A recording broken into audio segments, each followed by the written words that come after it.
अस्सलामुअलैकुम। Straight talk में खुश आमदीद। आपके साथ मैं हूं आयशा बख्श। MQM से मुलाकात के बाद अब मुस्लिम लीग नून के कायद नवाज शरीफ का आइंदा हफ्ते बलोचिस्तान का दौरा करने का इम्कान है, ताकि आइंदा इंतखाबात के लिए बलोचिस्तान अवामी पार्टी के साथ इत्तेहाद की राह हमवार की जा सके। इसी तरह इत्तलात के मुताबिक बलोचिस्तान में नवाज शरीफ कई इलेक्टेबल से भी मुलाकात कर सकते हैं। नून लीग के जराये के मुताबिक नवाज शरीफ सिंध, बलोचिस्तान और खैबर पख्तूनख्वा में माकूल नशस्तें हासिल करने के ख्वाहिशमंद हैं, जिन्हें वो आने वाले इंतखाबात के बाद वफाकी हुकूमत बनाने के लिए बहुत अहम समझते हैं। नून लीग के जराये ये भी दावा कर रहे हैं कि KPK में मौलाना फजलुर रहमान के साथ नून लीग का इत्तेहाद करीबन यकीनी है। ताहम मुस्लिम लीग नून चौधरी शुजात हुसैन की काफ लीग को जगह देने से गुरेजा नजर आ रही है। शुजात हुसैन ने गुज़श्ता साल अप्रैल में इमरान खान की हुकूमत गिराने में किरदार अदा किया और नून लीग के साथ ये समझौता किया कि आम इंतखाबात में उनके साथ सीट एडजस्टमेंट की जाएगी। मगर बदलते हुए सियासी मंजरनामे में मुस्लिम लीग नून नए सिरे से इंतखाबात के लिए फैसले कर रही है। ताहम पंजाब से ताल्लुक रखने वाले नून लीग के ही एक सीनियर रहनुमा का बताना है कि अगर चौधरी शुजात हुसैन अपने दोनों बेटों और party secretary general Tariq Bashir Cheema के लिए नशस्तें चाहते हैं, तो आने वाले दिनों में मुस्लिम लीग काफ को नून लीग में जम करने का ऑप्शन दिया जा सकता है। मुस्लिम लीग नून और इस्तेहकाम पार्टी का फिलहाल कोई सियासी इत्तेहाद नजर नहीं आता। ताहम कुछ IPP रहनुमा जो शरीफ बरादरान के बहुत करीब रहे, लाहौर और दीगर जगहों पर मुस्लिम लीग नून के साथ अपनी सीटों के लिए एडजस्टमेंट करने में कामयाब हो सकते हैं। नून लीग मरकज और पंजाब दोनों में मजबूत हुकूमत चाहती है, क्योंकि उसने मुतालिका हलकों को बता दिया है कि मईशत तभी मुस्तहकम होगी जब बड़े मैंडेट वाली हुकूमत कायम होगी।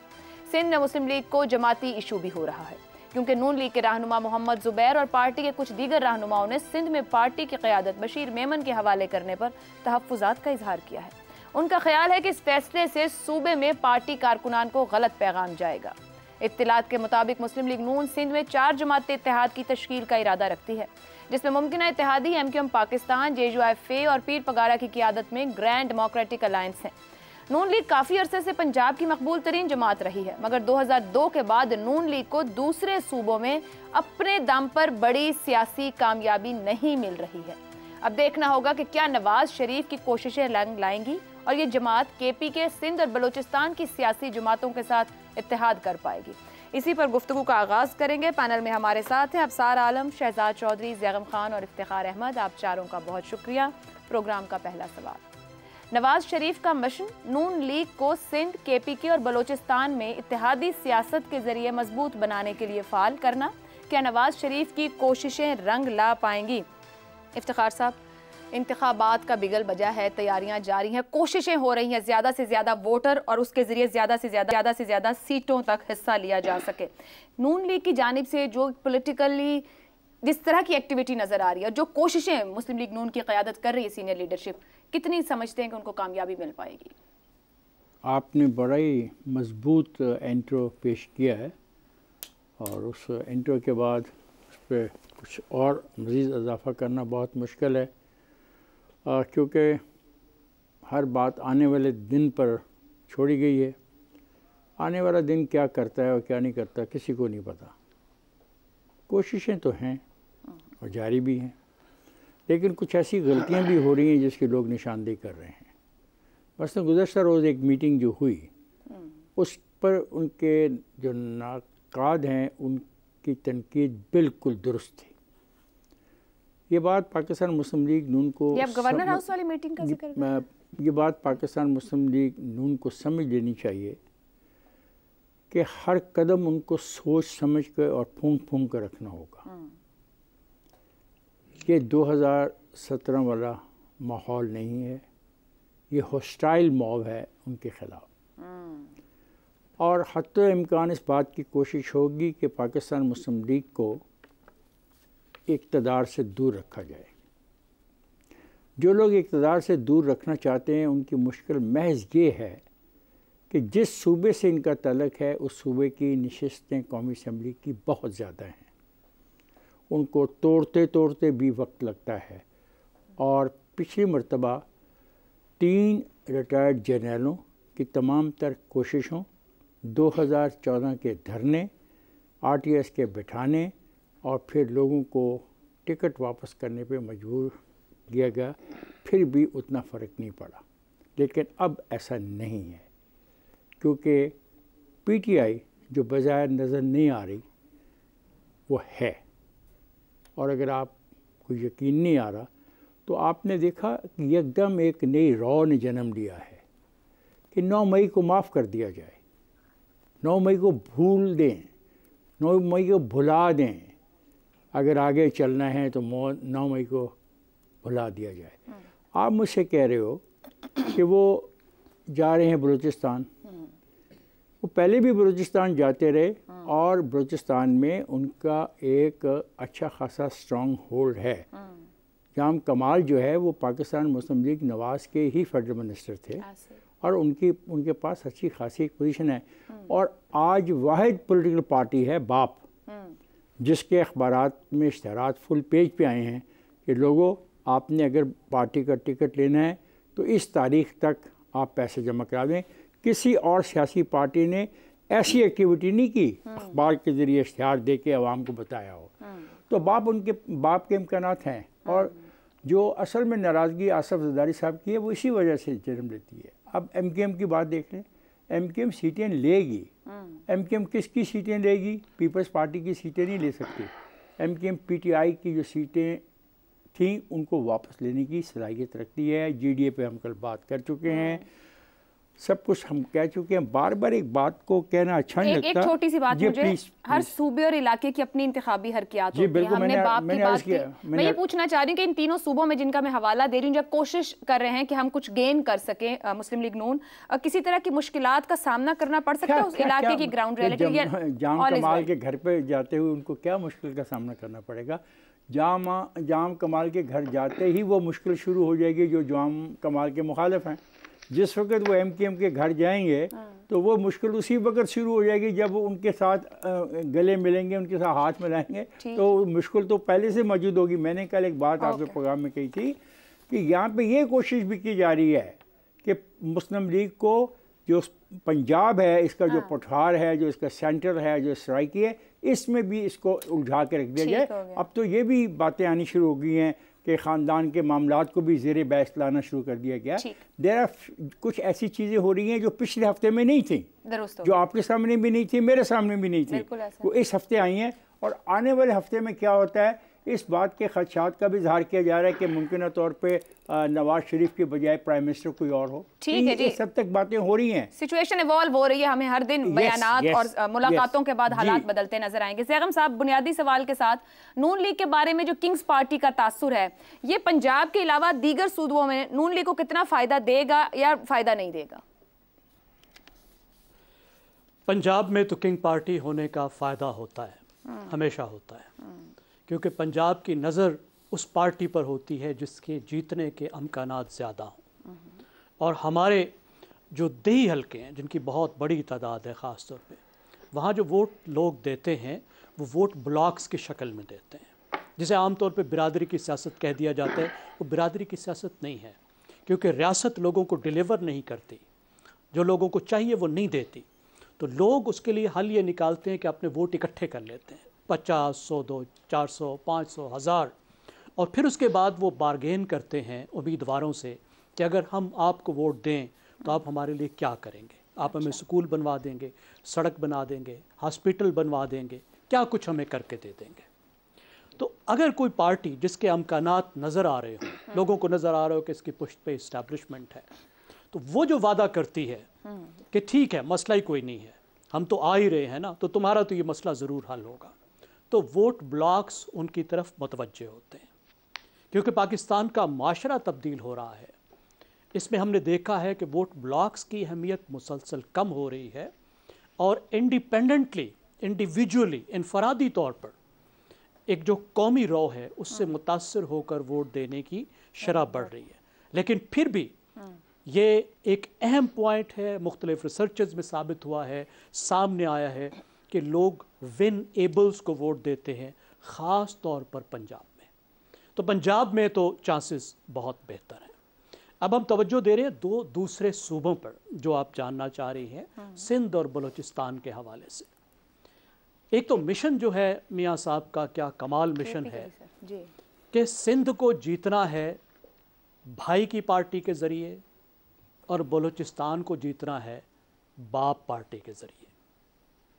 एक तो मेरी तरफ से मुबारकबाद हो मुस्लिम लीग नवाज़ को और कायदे मिल्लत को कि उन्हें यह ख़बर पहुंच गई कि जीटी रोड से 400 किलोमीटर के फासले पे एक सिंध नाम का सूबा भी वाक़ है, एक बलूचिस्तान नाम का सूबा भी वाक़ है, और वहाँ दरख्तों पर कुछ MNA की सीटें भी लगी हुई हैं जिनमें से अगर कुछ चुन ली जाएं तो शायद कोई मुज़ायका नहीं है। आयशा साहिबा, आप मुझे कराची से कोई मुस्लिम लीग नवाज़ के लीडर्स के नाम तो बता दें। 2 नाम आपके जहन में आएंगे, मिफ्ता इस्माइल और मोहम्मद ज़ुबैर, बहुत काबिल लोग। एक को बेइज्जत करके निकाल दिया गया क्योंकि ख़ानदान में वजारत चाहिए थी, दूसरा किधर फिर रहा है, उसके साथ क्या सलूक हो रहा है कोई पता नहीं। एक MNA था जिसकी अपनी कॉन्स्टिट्यूंसी थी, उसका नाम था अब्दुल हकीम बलोच, कराची से। उसके साथ जो सलूक हुआ वो भी आप पुराने अखबारात निकाल के देख लीजिए, वो भी छोड़कर भाग गया। अब बाकी सिंध पर नज़र डालिए, वहाँ पे जो लीडर हुआ करते थे, एक लीडर हुआ करते थे गौस अली शाह, बेइज्जत करके निकाल दिया। जीटी रोड का नहीं है ना, क्या औकात है उसकी। और सिंध में अब किसको लाया गया है? बशीर मेमन साहब को। देखिए, जो पुलिस सर्विस ऑफ पाकिस्तान से हैं, पुलिस में जो कांस्टेबल भर्ती होता है ना, उसको भी 6 महीने की ट्रेनिंग रिक्वायर्ड होती है। तो सूबा सिंध के मुस्लिम लीग नवाज के सदर को कुछ 4 महीने की ट्रेनिंग तो रिक्वायर्ड होगी ना, इतना बड़ा सियासतदान बनने के लिए कि वो पूरे सूबे में पाकिस्तान की एक बड़ी पार्टी को रिप्रेजेंट कर सके। मसला क्या है? इतना सा मसला है कि कराची में PTI की 16 सीटें हैं जो अप फॉर ग्रैब्स हैं।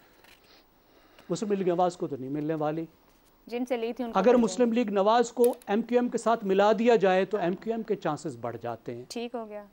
अब बदले में 1-2 सीटें हो सकती हैं जो मुस्लिम लीग नवाज को भी मिल जाएं आपस में इकट्ठे करके, तो ये तो वाज़े तौर पर आपको इंजीनियरिंग का काम नज़र आ रहा है। ठीक है। बलूचिस्तान में देख लीजिए, बलूचिस्तान में भी कुछ लीडर हुआ करते थे।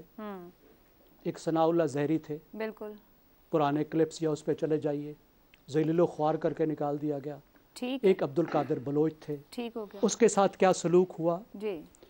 तो देखिए, जो सूबे हैं, जो इलाके हैं, वहाँ आपको लोगों में इन्वेस्ट करना पड़ता है। दुरुस्त है। मुसलसल इन्वेस्ट करना पड़ता है। ठीक है। मुसलसल तवज्जो देनी पड़ती है। बिल्कुल ठीक। लोगों के साथ आपको केमिस्ट्री बनानी पड़ती है।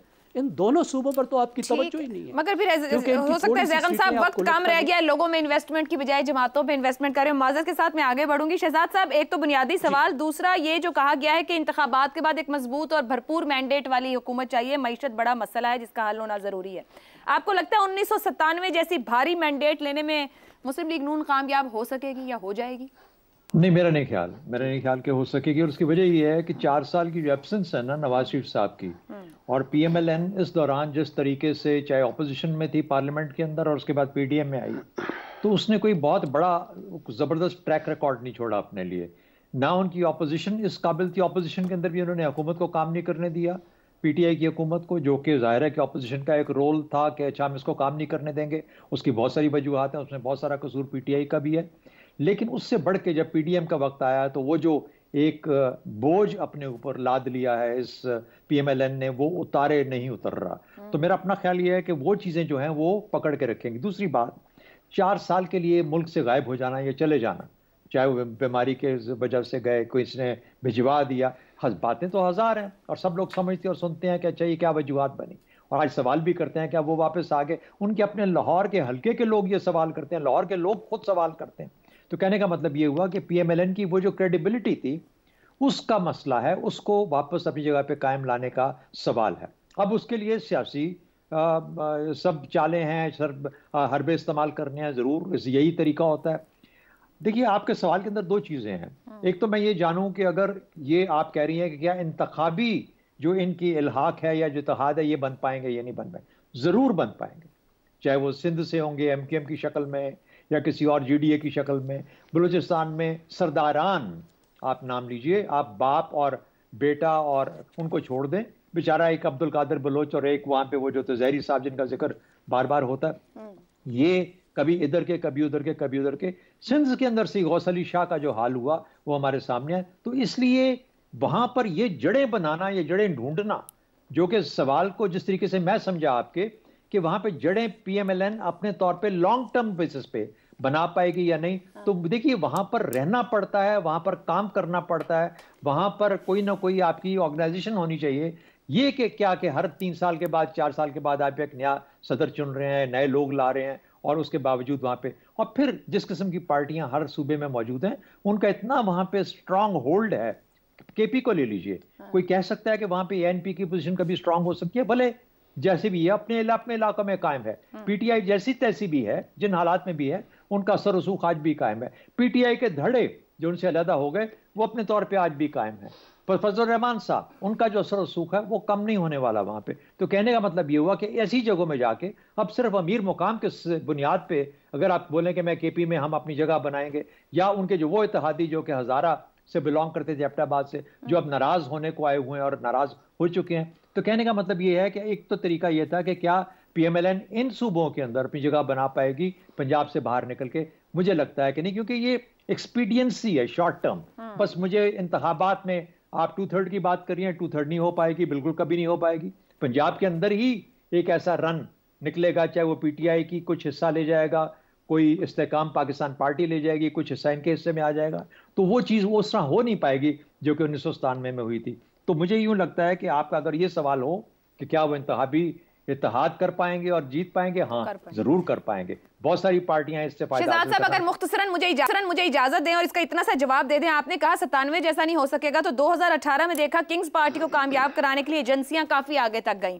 अब की बार नून लीग के लिए किस हद तक जाएंगी?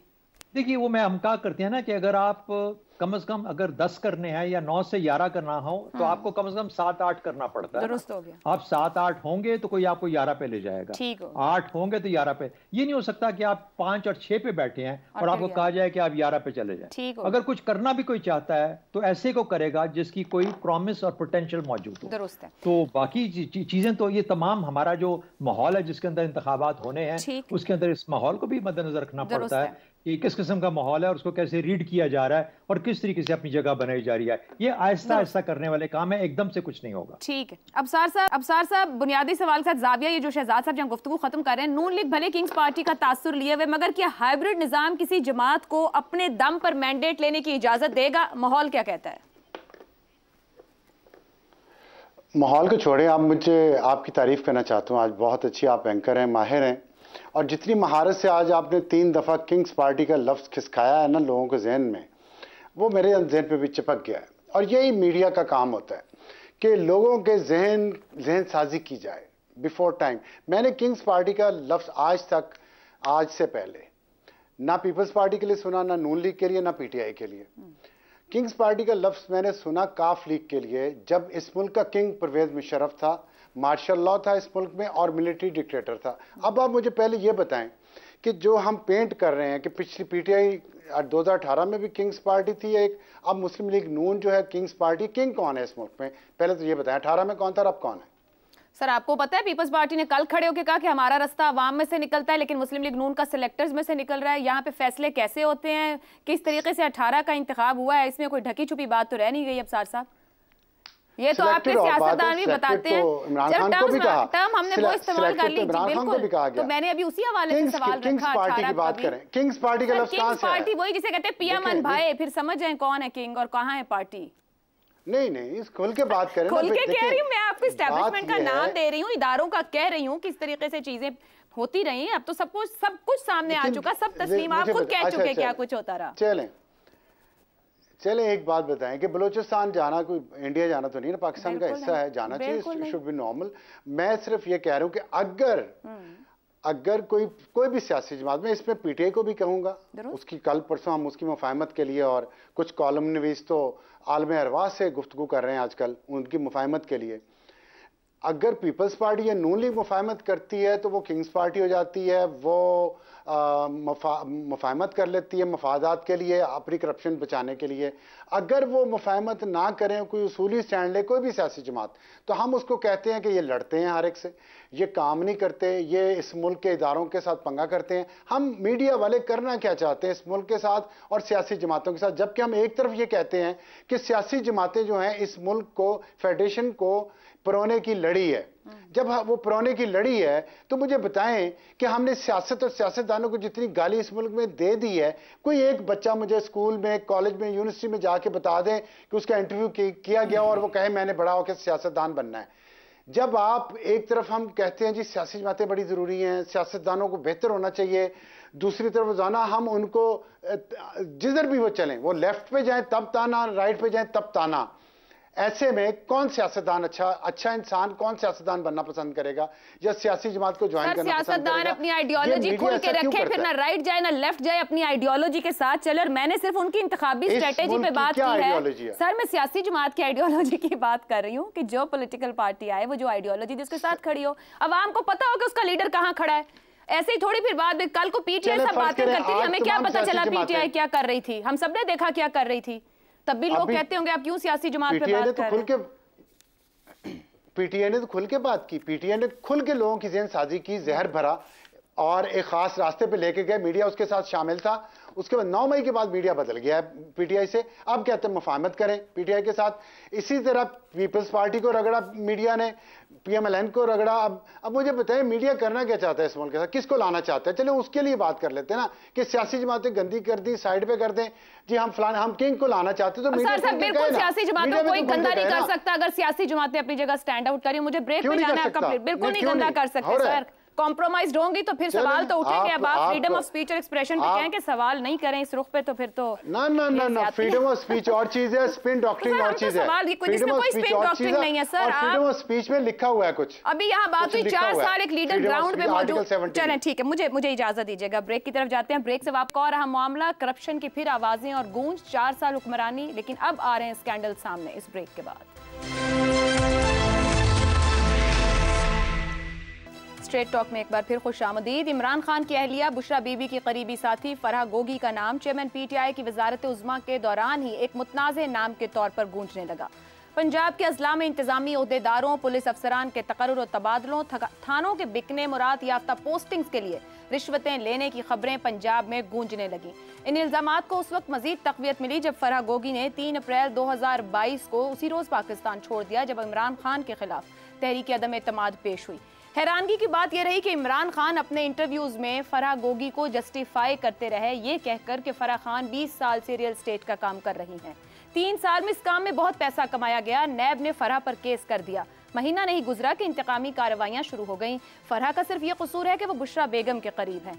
और अब तहकीकाती इदारों की रिपोर्ट के मुताबिक तहरीक इंसाफ की 3 साल हुकूमत के दौरान करप्शन की जो रिपोर्ट सामने आई है, उसमें फराह गोगी पर करप्शन के हैरानकुन इल्जामात हैं, ज़ाहिरी और गैर ज़ाहिरी असासों में।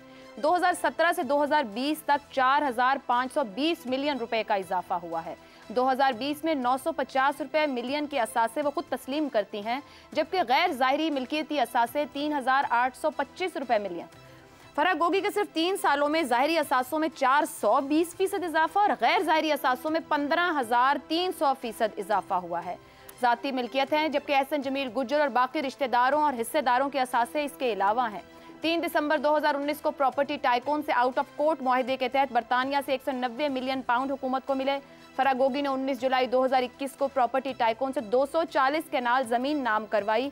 इस कीमती जमीन की फ्रंट पर्सन फराह गोगी को रिश्वत के तौर पर यह दी गई। इस रिश्वत के एवज पीटीआई हुकूमत ने 460 बिलियन रुपए हरजाना केस की पैरवी से इज्तनाब किया। मनी लॉन्ड्रिंग जैसे घिनौने जराइम का भी इर्तिकाब हुआ। फराह गोगी और उनके शौहर बतौर जाली doctor gold star euro private limited में बतौर डायरेक्टर काम करते रहे। ये एक शेल कंपनी के तौर पर मंजर आम पर आई है, जबकि 11 फरवरी 2022 को माने का प्राइवेट लिमिटेड का क़याम भी अमल में लाया गया। यूं इन तमाम आदादो शुमार से बड़ा सवाल ये निकलता है कि किंग ऑफ 4 यानी फराह गोगी, एहसन जमील गुज्जर, उस्मान बुज़दार और बुशरा बीबी की इस मुबैना लूट मार में चेयरमैन पीटीआई खुद भी हिस्सेदार रहे या नहीं। पैनल के लिए सवाल इस तरह से, फराह गोगी के खिलाफ करप्शन के संगीन इल्जामात, चेयरमैन पीटीआई फराह गोगी की अमारत को जस्टिफाई यानी जवाज देते रहे, क्या जायज़ ज़राए से 3 साल के अरसे में इतने असासाजात बनाना मुमकिन है? शहजाद साहब। अच्छा, एक तो जाहिर है कि नहीं मुमकिन है, और कहा यह जाता है कि ये आई थिंक बाल्ज़ेक या बाल्ज़ेक उनका नाम था, वो जो थे फ्रेंच नॉवलिस्ट थे, उनकी स्टेटमेंट कही जाती है कि behind every Fortune is a perfect crime, is a crime उन्होंने लिखा, लेकिन परफेक्ट क्राइम बाद में आई थिंक मैरी अपूजो ने अपने जब उसको कोट किया तो लिखा। तो ये तो एक हकीकत है कि जहाँ इतनी एक्सपोनेंशियल, इतनी ज़्यादा इंक्रीज होती है तो उसके पीछे ज़ाहिर है सब कान खड़े हो जाने चाहिए, FBR के, बाकी लोगों के, सबके, आपके वज़ीर आज़म के, आपकी जो हुकूमती लोग हैं उन लोगों के, कि ये हो क्या रहा है और हुआ क्या है, बैंक्स के जिनके पास पैसा जाता है, नहीं होता हमारे यहाँ, और हम सोचते रह जाते हैं कि हमारा जो पैसा आता है ये असल में खाता कौन है, ये किधर जाता है। इतना पैसा कर्ज पाकिस्तान के ऊपर, आज आप अंदाजा लगाएं, पता नहीं कितने 61 खरब 61,000 बिलियन के करीब हमारे ऊपर इस वक्त कर्ज है, अरब रुपए की बात कर रहा हूँ। तो ये कहाँ पे जाता है, किधर जाता है? पाकिस्तानियों के पास तो नहीं आया। तो ये पैसा जहां पे जाता है इसको हमें कहीं ना कहीं से ट्रेस करना पड़ेगा। अच्छा, अब होता क्या है कि जो वज़ीर आज़म साहब बन जाते हैं, पहले बात तो ये है कि उनको जो बनाने वाले हैं वो कौन कौन है, और जो जो कोई ऊपर आता है उसके साथ कुछ लोग अटैच होते रहते हैं, आते हैं, कोई इंग्लैंड से आता है, कोई अमेरिका से आता है, कोई मलेशिया से आएगा, ऐसे करके जो पहले कभी भी नजर नहीं आते अब साथ मिलना शुरू हो जाते हैं, अपनी अपनी खिदमात के सिलसिला अपने को उसका मुआवजा लेने के लिए, और फिर उनका एक इनर सर्कल बन जाता है। उस इनर सर्कल ने फिर उसको बिल्कुल उसको आइसोलेट कर देते हैं। ये हर लीडर का, हर वजीर आजम, हर सदर, जो भी प्रेसिडेंट बना, उनका यही एक तरीका है, और फिर इस तरीके से आइसोलेट कर देते हैं कि उस सर्कल में तो वो गॉड बन जाता है, लेकिन बाकी वो दुनिया से किसी से कोई ताल्लुक नहीं रखता। उस वक्त ये अपने कारीगर अपना काम दिखाते हैं। तो जुर्म करने वाले को सजा मुकम्मल मिलनी चाहिए, चाहे वो कोई एक है जिसका नाम फे से शुरू होता है या किसी और हरफ से शुरू होता है, बुलाओ, और जब तक सजा नहीं मिलेगी उस वक्त तक दुरुस्त नहीं होंगे। अफसार साहब, ये मुमकिन है और क्या एहतसाब होगा? बिल्कुल मुमकिन है। अगर मेरे पास एक चीफ जस्टिस हो, साकिब निसार जैसा, जो अपने चेंबर में बुला बुला के लोगों से पैसे ऐंठता हो, करप्शन करता हो, और जिसके दामाद पे इल्ज़ाम लगे कि 41 करोड़ रुपया उसने रिश्वत ली उस डाके पे जो इस्लामाबाद में मारा गया। और अगर मेरे पास ऐसा DGC हो जैसा जनरल फैज़ है, और अगर मेरे पास ऐसा वज़ीर आज़म हो जो मेरी उंगलियों के इशारों पे नाचता हो, और मेरा उसके घर फैमिली मेंबर की तरह मेरा उससे ताल्लुक हो, तो मैं बिल्कुल इतना माल बना सकता हूँ। फिर कौन सा FBR, कौन सी नैब, कौन सी ISI, कौन सी MI, कौन सी अदालत, और कौन सी नैब और कौन सी कोर्ट, कुछ भी, कोई भी कुछ नहीं कर सकता। और कौन सा मीडिया, ना कोई स्कैंडल आएगा, ना कोई पूछेगा, ना कुछ होगा। और साकिब निसार ने पता क्या किया? 3,80,000 केसेस, इसको जरा लंबा सांस लेके सुने, 3,80,000 केसेस की फाइल्स और डॉक्यूमेंट्स अपने चेंबर में जाया करवाई जाने से पहले, और अपने चेंबर में अकेला बुला के मुख्तलिफ अमीर लोगों को, पार्टियों को फांसता रहा और उनसे पैसे बनाता रहा। और DGC फैज उसके साथ मिला हुआ था, जो इस मुल्क का आर्मी चीफ बनना चाह रहा था। वो DGC जो इस्लामाबाद जैसे शहर में डाके मारता था वर्दी पहन के, और शहरों में तो छोड़ दे जो उसने डाके मारे होंगे। तो ये जिस औरत के पीछे ये ऐसे लोग हों, और इमरान खान जिसने ऊपर मजहबी लबादा ओढ़ा हुआ हो, और जज साहब ने एक अबा पहनी हो जजी की, और जनरल फैज जैसे लोगों ने यूनिफॉर्म पहनी हो फौज की, तो ऐसे एहसासे से ज्यादा बन सकते हैं। ये क्या बात की आपने? ये तो ऐसा अगर आप कोई ऐसी डील करवा सकती हैं तो बताएं। अल्लाह रहम करे, इस्तग़फ़ार करें। जाना तो अपनी अपनी कब्र में है, बेशक यहाँ डीलें बना लें। ज़ैगम साहब को एहतसाब हो पाएगा? मुमकिन तो है। अफसार साहब ने कहा इस तरीके से। देखिए, अफसार साहब ने जो कहानी सुना दी है साकिब निसार की, उसके बाद आपकी कहानी तो बिल्कुल धुंधला के रह गई। हालांकि आपने मेरा खून गरमा दिया था, और इस कौम का खून बार बार गरमाया जाता है, और 75 साल से गरमाया जा रहा है। जब हमें बताया जाता है कि देखो इसने लूटा और इतना लूटा और अब ये दौलत आएगी। आपको मालूम था वो 300 कोई बिलियन डॉलर पाकिस्तान में आने थे, और कितना लूटा गया था इस मुल्क को। जिस पे हाथ रखें तो ख़बर ये मिलती है कि उसने बहुत लूटा है। चले, मैं उम्मीद करता हूँ, दुआ करता हूँ कि ये ख़बर सच्ची हो, और ये ख़बर जो है अंजाम तक भी पहुँचे, और ये सारा माल भी निकले। मुझे तो 2 सीधी सीधी बातें नज़र आई हैं। एक बात नज़र आई है कि इसमें भी टैक्स एमनेस्टी है। 49 करोड़ रुपए माफ़ कराए गए हैं। पाकिस्तान में वो बंदा ढूंढ के दिखा दें जिसने टैक्स एमनेस्टी में अपना माल साफ ना करवाया हो। अशराफिया का वो बंदा दिखा दें जिसने करोड़ों अरबों रुपए ना बनाए हों, जिसकी दौलत में इस तरह इजाफा ना हुआ हो। मेरे नज़दीक इस सारे चैप्टर में फरा गोगी साहिबा के हवाले से जो ज़्यादा नुकसानदेह, जो ज़्यादा खौफनाक बात है वो ये है कि उन्होंने किस तरीके से पंजाब की जो आधे से ज़्यादा पाकिस्तान है उसकी गवर्नेंस को नुकसान पहुंचाया। जिस तरीके से पंजाब को रूल किया गया, जिस तरीके से 3-3, 4-4 महीने में असिस्टेंट कमिश्नर से लेके सेक्रेटरी तक सबको बदला गया, वो कहीं ज्यादा अफसोसनाक। अभी ये इल्जाम है, देखिए आगे क्या होता। ठीक है, इफ्तिखार साहब क्लोज करते हुए, जो बुज़दार साहब थे, ये भी पंजाब की बात हो गई है, वो तो चुप करके कोई 9 मई की माफी वाकया करके कहीं गायब हो गए। शुरू वहीं से नहीं होना चाहिए? पंजाब तो वो रूल कर रहे थे। फजूल किस्म की कहानी है। अच्छा, माल बेचने के लिए जब ना हो तो इसको आप ले आते हो। किसी का ना कुछ बिगड़ा है, ना किसी का कुछ बिगाड़ा जाएगा। इधर कहा गया कि लोग अमेरिका, बरतानिया, मलेशिया से आते हैं, और मेरे दोस्तों इसमें ना कोई अमेरिका से आया, ना बरतानिया से आया, ना मलेशिया से आया।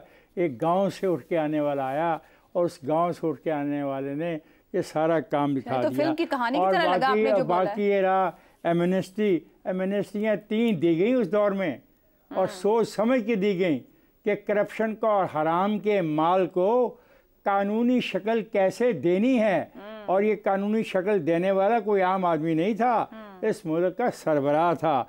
और जनाब मैं अर्ज कर दूं, और उन अफसरान पे मुकदमात क्यों नहीं चलाए जाते जो पैसे दे के तैनातियाँ लेते रहे।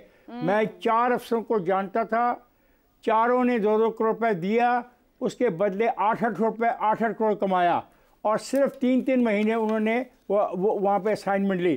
तो क्या हम अंधे हैं? क्या ये जो बातें करते हैं हमारे ये इतने दानश्वर, या एक मिनट बात पूरी करने दिया करो। दानश्वर जो इतनी बातें करते हैं, कालम लिखते हैं, अपना इन्वेस्टिगेट रिपोर्टिंग करते हैं, क्यों नहीं उन अफसरों के नाम छापते जो इस करप्शन के अंदर देने वाले हैं? चलो तुम्हारा हाथ गोगी पे तो नहीं पड़ सकता, वो तो खूबसूरत जहाज की फ्रंट शीट पे बैठ के उड़ गई। ये तो यहाँ पे हैं, सर्विसेज में हैं, मुलाजमतें कर रहे हैं, लूटमार अभी भी कर रहे हैं, अभी भी इनका पैसा इनके खानदानों के नाम पे बेनामी के तौर पे इस्तेमाल हो रहा है। तुम्हारे में से किसी की जरूरत जो मेरी बात सुन रहे हैं कि इनके खिलाफ भी कुछ हो सके? इस मुल्क में कुछ नहीं होगा। ये मुल्क इन्हीं लोगों के लिए है, लुटेरों के लिए, मुझ जैसे गरीब फकीरों के लिए नहीं है। और हमें क्या कहा जाता है कि ये इन्होंने हाथ नहीं पिया होगा। लानत ऐसे बात करने वालों को, और लानत ऐसी सोच रखने वालों को। जी अफसार साहब कुछ कहना चाह रहे हैं? मैं एक दुरुस्तगी करना चाहता हूँ। मेरे सीनियर हैं इफ्तिखार साहब, वो लेकिन जाहिर है मेरी तरह वो भी मिडिल क्लास है ना, तो सोच तो हमारी वही रहनी है। जहाज की अगली सीट नहीं होती, बस की और वैगन की अगली सीट होती है जिसपे मुसाफिर बैठता है। गांव से आए थे ना, तो वो गांव से जो आते हैं फिर उनकी अगली सीट ही होती है बस की। नहीं, फर्स्ट क्लास या बिजनेस क्लास का।